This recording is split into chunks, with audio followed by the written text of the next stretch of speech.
kesempatan kali ini saya akan mendemokan suatu aplikasi bimbingan skripsi online, mana aplikasi ini dibuat menggunakan PHP native. Adapun untuk tampilan front end-nya bisa kita lihat, di mana di sini ada beberapa tampilan dan fitur, mulai dari halaman home. Sini terdiri dari menu slide. Di sini juga ada button untuk mulai bimbingan. Bila mana kita klik akan diarahkan ke halaman login. Selanjutnya di sini ada menu about untuk menjelaskan mengenai tentang profil kampusnya, mulai visi misi dan lainnya. Selanjutnya ada syarat bimbingan, di mana di sini menjelaskan tentang syarat-syarat sebelum kita mau melaksanakan bimbingan yang harus dipenuhi. Terus syarat-syarat persyaratan bimbingan ini bisa ditambahkan nanti di halaman admin. Untuk persyaratan ini baru satu, mengenai jumlah SKS-nya. Selanjutnya ada fitur register, bila mana kita atau mahasiswa ingin mendaftar ke halaman aplikasi bimbingan skripsi online ini. Di sini juga diberitahukan kembali tentang persyaratan minimal sebelum kita mau melaksanakan bimbingan online.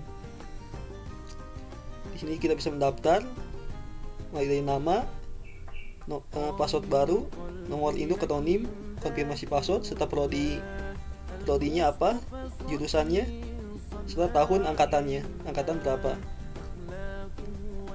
Selanjutnya di sini juga kita bisa login, bila mana kita sudah mempunyai akun atau sudah pernah mendaftar pada aplikasi skripsi online ini. Di sini ada dua akses, yaitu untuk dosen dan mahasiswa. Mungkin kita akan coba dulu untuk masuk ke halaman admin. Untuk halaman form admin berbeda dengan dosen dan mahasiswa, di mana untuk form admin terbuat terpisah. Di mana untuk aksesnya itu bimbingan skripsi online/login. Karena kita akan diarahkan ke halaman form login admin. Nah, ini untuk tampilan halaman form login admin. Adapun untuk email dan passwordnya, emailnya itu admin@gmail.com dan passwordnya itu admin. Kita coba login. Oke, sudah berhasil login. Adapun untuk tampilan dashboardnya seperti bisa kita lihat, di sini ada beberapa tampilan menu, mulai mengenai jumlah dosen, jumlah mahasiswa, jumlah skripsi atau TA, serta yang sedang melakukan bimbingan, di mana di sini juga diberitahukan jumlah dari data-data tersebut. Di sini juga ada fitur mengenai informasi judul baru yang sudah masuk, informasi revisi judul, dan informasi perpanjangan SK tentang bimbingan atau judul TA yang sedang diajukan. Selanjutnya di sini ada tahun pelajarannya. Di sini juga kita bisa menonaktifkan atau mengaktifkan serta menambahkan tahun ajaran baru. Dan di sini juga kita bisa mengedit maupun menghapusnya.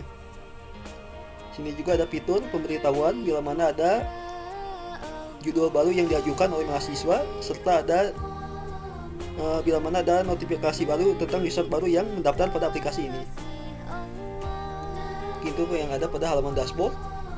Selanjutnya ada menu lainnya, yaitu ada menu akademik, di mana pada master datanya terdiri dari tahun periode akademik yang barusan sudah saya jelaskan. Mana di sini kita bisa menambahkan tahun ajarannya dan mengaktifkan atau menonaktifkan, menyesuaikan dengan tahun ajaran yang sedang berlangsung. Selanjutnya itu ada data fakultas. Di sini juga kita bisa menambahkan, mengedit maupun menghapusnya, menyesuaikan saja dengan fakultas yang ada di kampus kita. Selanjutnya juga ada data prodi. Di sini juga kita bisa menambahkan, mengedit maupun menghapusnya, menyesuaikan dengan prodi yang ada di kampus kita. Selanjutnya itu ada data dosen.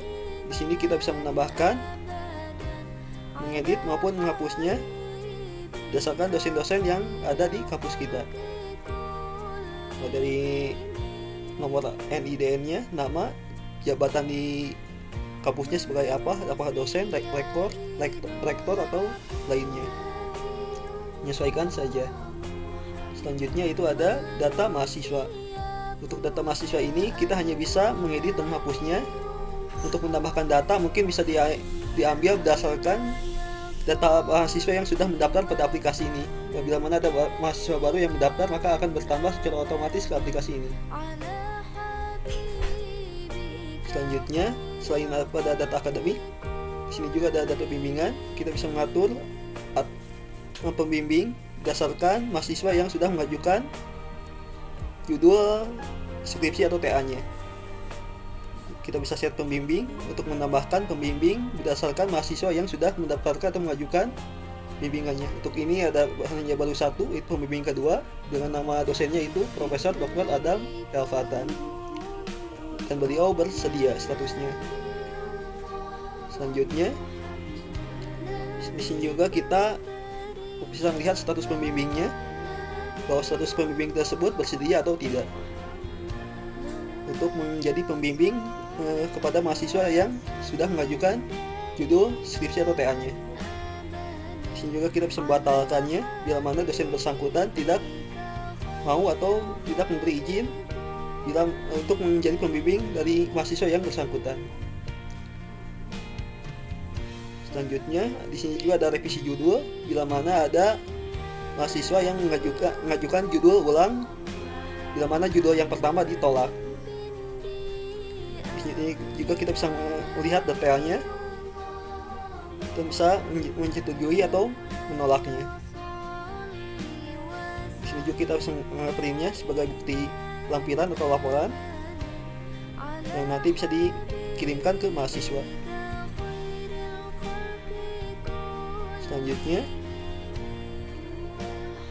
setelah revisi judul, di sini juga ada perpanjangan SK bila mana mahasiswa ingin mengajukan surat keterangan baru ke akademik. Kita bisa melihat detailnya, baik nama identitas mahasiswanya, judul skripsi yang diajukan, pembimbingnya siapa, serta alasan perpanjangannya karena apa. Bila mahasiswa tersebut sudah melewati batas waktu bimbingan skripsi. Selanjutnya yaitu tentang data laporan. Di sini ada dua data laporan, itu laporan pembimbingan. Di sini kita bisa mencetak langsung mengenai identitas mahasiswa, pembimbing, waktu bimbingannya, serta waktu selesai bimbingannya sampai kapan. Selanjutnya ada data laporan juga. Di sini ada laporan pembimbing mengenai identitas mahasiswa, NIM, program studi yang sedang dijalankan, konsentrasinya kemana, serta judulnya, serta pembimbing yang menjadi pembimbing skripsinya. Selanjutnya ada setting, dan di sisi setting ini kita bisa menambahkan persyaratan minimal kepada mahasiswa sebelum melakukan proses bimbingan online. Gitu saja beberapa fitur yang ada pada halaman admin. Selanjutnya kita bisa masuk ke halaman mahasiswa, kita logout terlebih dahulu dan kita masuk lagi ke halaman home untuk masuk ke halaman login mahasiswa. Kita close terlebih dahulu. Kita lihat ke database-nya, itu ada database mahasiswa.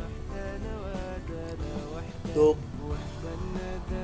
username passwordnya kita hanya memasukkan NIM-nya saja, dan untuk username passwordnya bisa nanti kita ubah sendiri di halaman masing-masing hak aksesnya. Setelah kita masuk ke sebagai mahasiswa, untuk username-nya kita masukkan NIM, kode NIM, untuk passwordnya juga sama dengan kode NIM. Kemudian statusnya apa, yaitu sebagai mahasiswa. Kemudian kita login, kita akan diarahkan ke halaman mahasiswa. Selamat datang, dan nama usernya siapa. Di sini juga ada beberapa tampilan atau menu mengenai halaman dashboard. Di sini ada menu pesan, bila mana ada informasi masuk ketika waktu kita bimbingan kepada dosen pembimbing. Selanjutnya di sini ada revisi judul, di mana kita bisa mengajukan judul baru bila mana judul yang pertama ditolak oleh prodi atau admin. Selanjutnya di sini juga ada SK pembimbing bila mana kita ingin mengajukan skripsi atau bimbingan judul baru. Tanggal pengajuannya kapan, alasan pengajuan SK-nya karena apa. Bila mana kita saat bimbingan sudah melewati batas waktu bimbingan. Dan nanti untuk setujui tidaknya kembali lagi ke prodi masing-masing, apakah disetujui atau ditolak. Selanjutnya di sini ada dokumen, bila mana kita ingin menyimpan dokumen-dokumen laporan kita atau laporan skripsi kita. Mulai dari jenisnya apa, dan kita bisa menguploadnya dalam bentuk dan contoh subjeknya apa, link URL dalam bentuk Google Docs, dan maupun upload jenis file. Kita bisa menguploadnya secara langsung dan nanti dokumennya akan tersimpan di sini. Di sini juga kita bisa melihat maupun mendownloadnya bila mana kita ingin membukanya. Selanjutnya di sini ada menu bimbingan.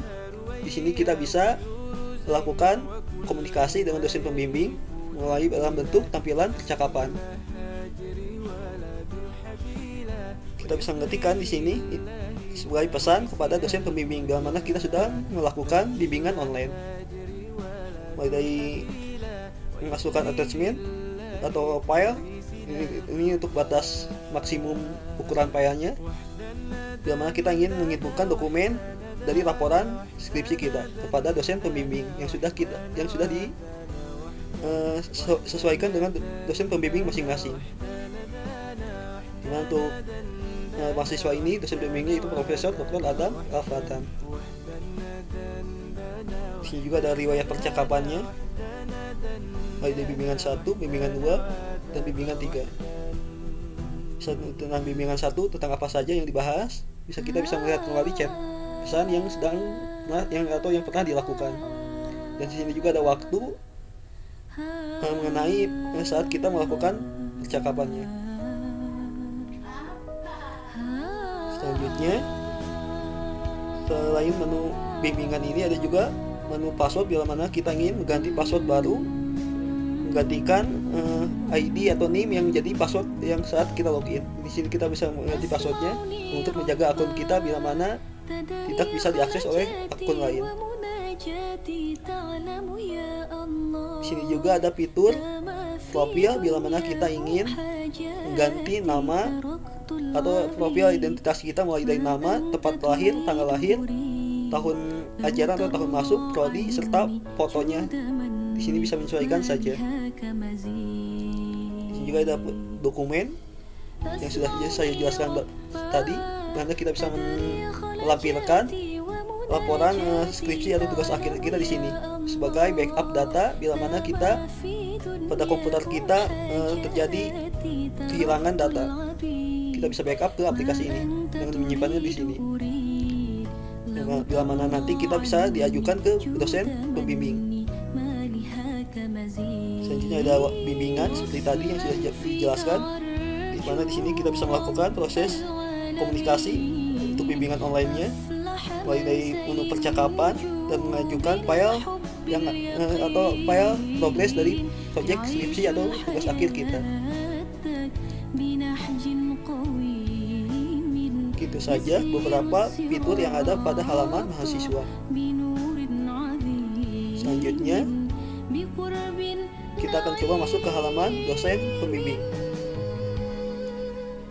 Untuk username passwordnya, kita masuk lagi ke halaman data dosen. Seperti mahasiswa, di sini dosen juga hanya memasukkan NIP, kode NIP-nya saja. Saat kita masukkan kode NIP pada data dosen yang pertama,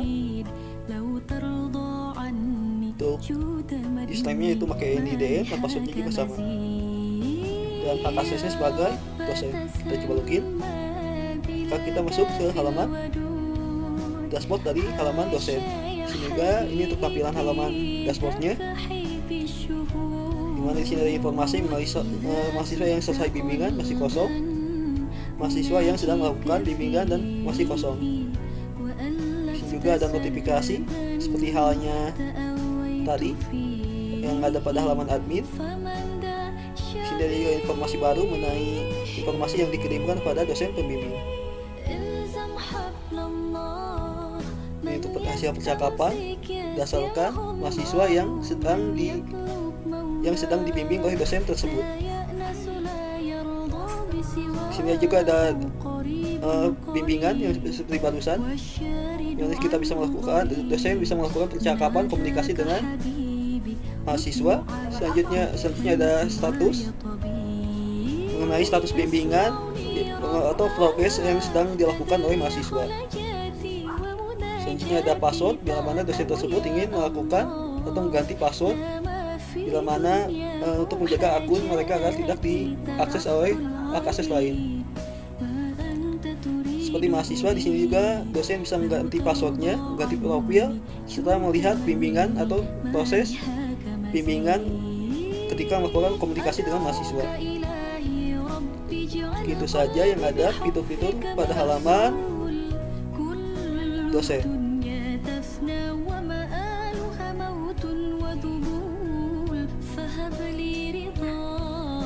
Itu saja mengenai demo aplikasi skripsi bimbingan online. Sekian, terima kasih.